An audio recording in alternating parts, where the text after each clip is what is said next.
Hi everybody, Wendy from Cinnamon Sweet Shop. Today we're going to be making some Ghirardelli chocolate gingerbread men. And the ingredients I'm using, flour, pretty much all purpose, but if you want to use the low carb, fine.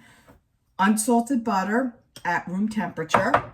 So we're using a lot of ginger. This is dry ground ginger, some dried ground cinnamon, some nutmeg, or this is cloves, nutmeg, salt, baking soda, molasses, an egg, dark brown sugar, and then some white granulated sugar as well. And we're using for this 60% Cacao Ghirardelli chocolate bar. All of the ingredients are listed in the description box below. The first thing we want to do is melt the chocolate in a double boiler. And what this is, it's a pot with just this much water, not a lot.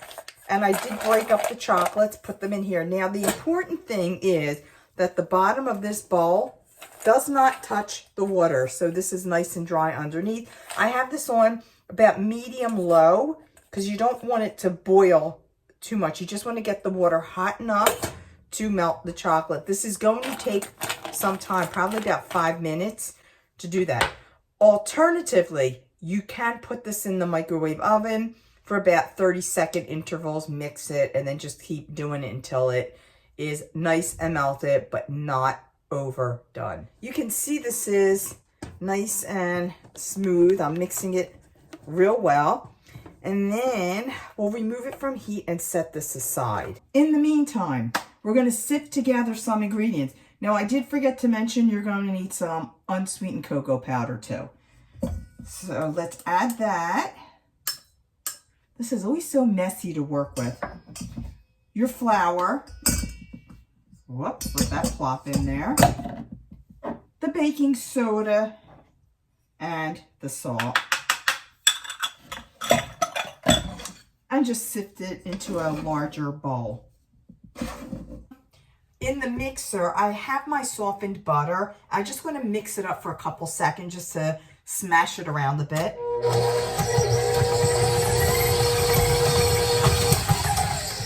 Okay, add in both sugars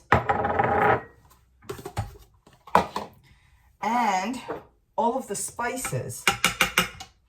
So it's going to be the ginger, the cinnamon, the nutmeg, and the cloves.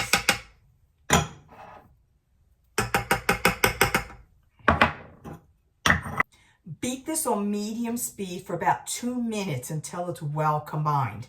Don't forget to scrape down the sides in between. Then we're going to add in the egg, the molasses, and the melted chocolate.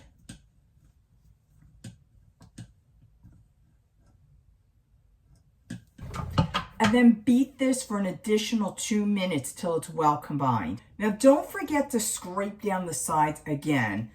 From here, we're going to add the flour mixture, and we're going to mix this on low speed until it's well combined. I'm going to add it in slowly.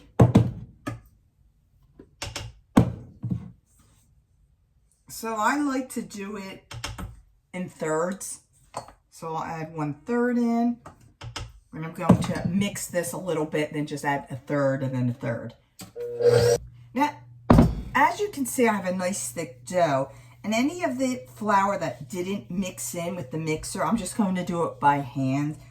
You don't want to over mix this in the mixer. And then I will be placing this on just a silicone mat. Transfer the dough to plastic wrap. You're going to flatten this into a disc. I'm going to do it with another sheet of plastic on top. It's a little bit easier to do that.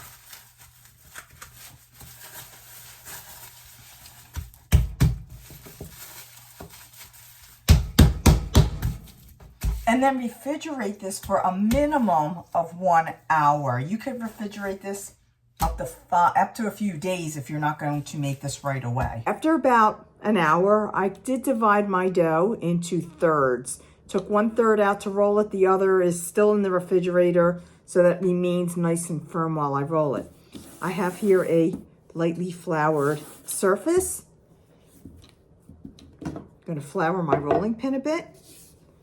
And then we're going to roll this out to about 1/8 inch thick. This is a 2 to 3 inch cookie cutter that I'm using, and I will be cutting out as many as I can.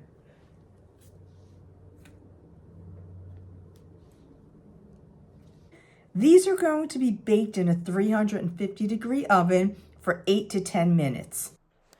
Once your cookies have cooled down, they are ready to decorate and enjoy. Be sure to like this video, share it, and subscribe to this channel, and I'll see you all next time.